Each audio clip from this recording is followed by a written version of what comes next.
एक पंडित जी थे, प्रतिदिन वे नदी किनारे में जाते थे, स्नान करते थे, किनारे में बैठ करके पाठ करते। जो लोग देखे कि पंडित जी हैं, गंगा स्नान करते हैं और बड़े पुजारी हैं, भगवान को रिझाने के लिए नहीं, लोगों को दिखाने और रिझाने के लिए जहाज घाट के किनारे एक दिन ऐसे हुए, स्नान करके आसनी बिछा करके भगवान का नाम ले रहे थे। एक महिला बहुत तेजी से निकली उसे हो करके, और उनकी जो आसनी बिछी हुई थी, बेचारी तो एकदम चली जा रही थी तेजी में, उनकी आसनी में उस महिला का पैर लग गया। पंडित जी ने देखा कि हमारी आसनी पर पैर देख करके ये चली गई, लेकिन अब पूजा में है तो बोलेंगे क्या, बोलना ठीक नहीं है। लेकिन भीतर ही भीतर वो बोलने लगे कि पूजा समाप्त हुई, अपनी पोथी वो संभालने लगे। थोड़ी देर के बाद वह महिला फिर उधर से लौटी, उसी होकर के फिर लौटने लगी। तो पंडित जी कहते हैं, तुमको दिन में भी नहीं सूझता है, मैं पूजा कर रहा था और तुम मेरी आसनी पर चली गई। बहुत डांट फटकार लगाई उसने। वह महिला कहती है कि पंडित जी, हमारे पतिदेव को परदेश गए बहुत दिन हो गए थे, किसी ने मुझे जाकर कहा कि तुम्हारे पतिदेव अभी इसी स्टीमर से आ रहे हैं। तो वर्षों से जो उनसे भेंट नहीं हुई थी, उसी मुकाबलापन में मैं एकदम तेजी से जा रही थी, तो मेरी नजर पंडित जी आपकी आसनी पर नहीं पड़ी। जो हमारे जागतिक पति हैं, उनके प्रेम में मैं इतनी विह्वल हुई कि आपकी आसनी मेरी नजर में नहीं आई।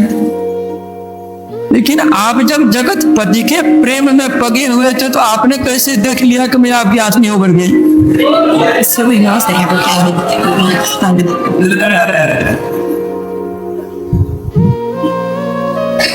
नर राची सूझी नहीं, तू कस लखे सुजान, अपहि पुराण बौरे भरे ना राचा भगवान। तो ये दिखावे के लिए कुछ से होना जाना नहीं, अंदर की सफाई होनी चाहिए, एकाग्रता पूर्वक जप। सुखमनी साहब ने बहुत अच्छा लिखा है, सिमरो सिमिर सिमिर सुख पावो, कल कलेश तन माज मिटाओ, सिमरौ जास विषंभर एके, नाम जपत अगनत अनेके, वेद पुराण स्मृति सुधाकर, कीने राम नाम एक आखर, किनका एक जिसर जीव वसाई, तिनकी महिमा गनीन आवे, काखी एक दरस तुहारो, नानक मन संयोग उधारो। तो काखी एक दरस तुहारो, जिसको एक आकांक्षा है केवल उस प्रभु से मिलने के लिए, उसका ही उद्धार होगा। तो जब हमारा ऐसा हो कि केवल एक टेक रहे और मन इधर उधर कहीं न जाए, तब एकाग्रता पूर्वक जप होता है। जब एकाग्रता पूर्वक जप होता है, जिस नाम का हम जप करते हैं, वह एक अक्षर भी हो सकता है, 2 अक्षर का भी हो सकता है, 3 अक्षर का भी हो सकता है, 5 अक्षर का भी हो सकता है, खड़ाक्षर भी हो सकता है, द्वादशाक्षर भी हो सकता है।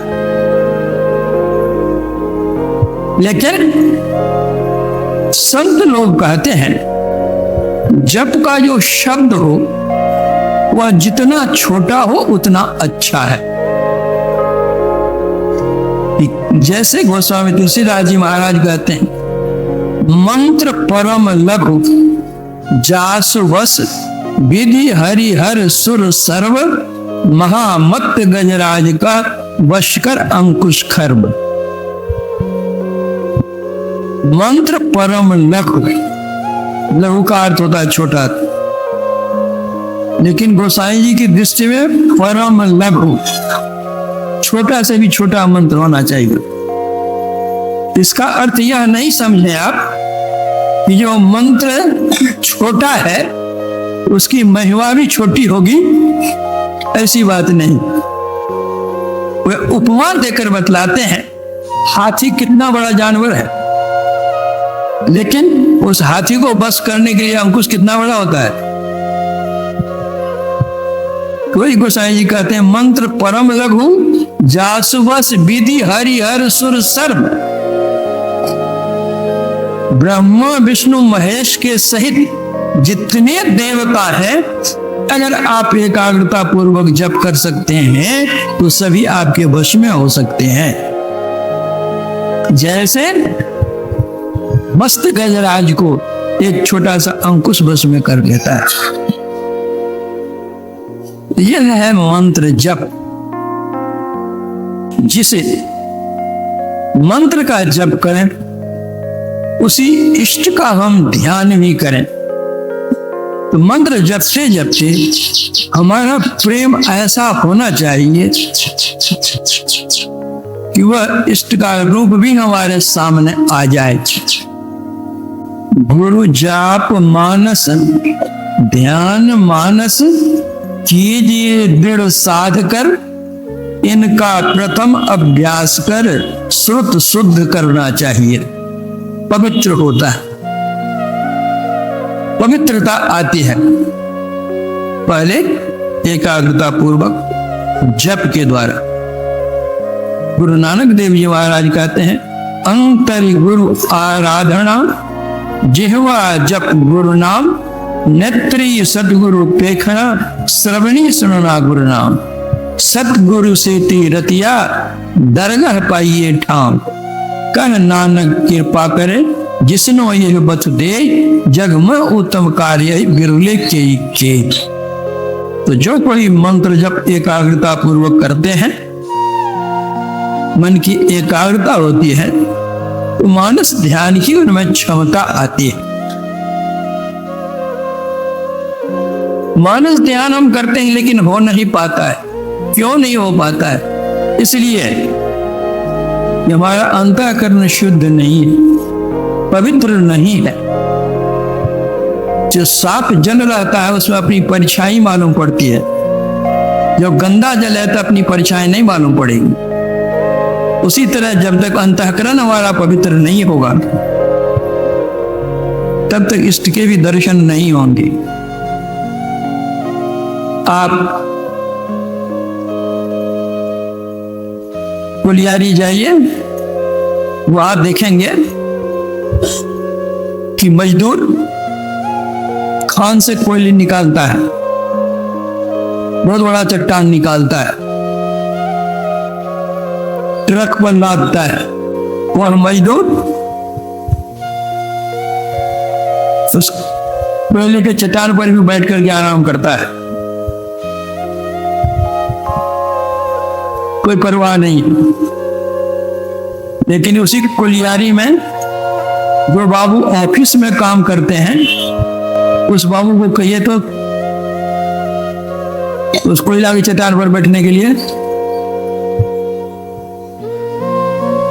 उनका कपड़ा साफ सुथरा है, इसलिए जगह साफ सुथरी चाहिए। उसी तरह ध्यान करने के लिए हम लोग बैठते हैं, मानस ध्यान, इधर उधर दुनिया की बातें आती हैं, जिनसे भी संबंध नहीं उनसे भी संबंध होता है। इधर उधर का रूप जितना ख्याल कीजिए वो रूप आपके सामने आ जाएंगे। लेकिन जो पवित्र रूप है, वह पवित्र रूप तो आपके पवित्र हृदय में ही बैठेगा। जब तक आपका हृदय पवित्र नहीं है, वह रूप आएगा कहां से? इसलिए जो मानस ध्यान है, संत तुलसी साहब ने लिखा है, दर्शन उनके उर्माही करें बड़ भागी, तिनके तरने की नाव किनारे लागी। बड़े भाग्यवान हुए हैं जिनका मानस ध्यान ठीक ठीक होता है। तिनके तरने की नाव किनारे लागी, किनारे में नाव लग गई, बैठी इस बार उस पार जाइए। वह कौन सा, किस नाव पर बैठिए, इस पार उस पार चले जाइए। किस नदी को, समुद्र को पार करने के लिए? भव सागर को पार करने के लिए। भव सागर पार करने के लिए नाव है। वह कौन नाव है? बिंदु नाद अगुवाई तुम ही ले जाएंगे, ज्योति मंडल शहनाद की सैर दिखाएंगे। ज्योति मंडल की सैर झकाझक झांकिए, तिल दिग जुगनो होत टकाटक ताकिए। होत बिज उजियार नजर थिर ना रहे, अरे हारे में ही सूरत कांपती रहे, ज्योति दृढ़ क्यों गए। दृष्टि योग अभ्यास अति कर पे करत, सहजी कपनी सहजे छुटे, प्रौढ़ हो गए छुड़क। तिल दरवाजा टूटे नजर के जोर से, अरे हारे में ही लगे टकटकी खूब जोर बर जोर से। नाव है बिंदु, उस पर बैठेंगे। अर्थात जब मानस ध्यान होगा सही सही, तब बिंदु उदय होगा, वही नाव है, वही श्रद्धा है। भवानी शंकरो बंदे श्रद्धा विश्वास रूपिण।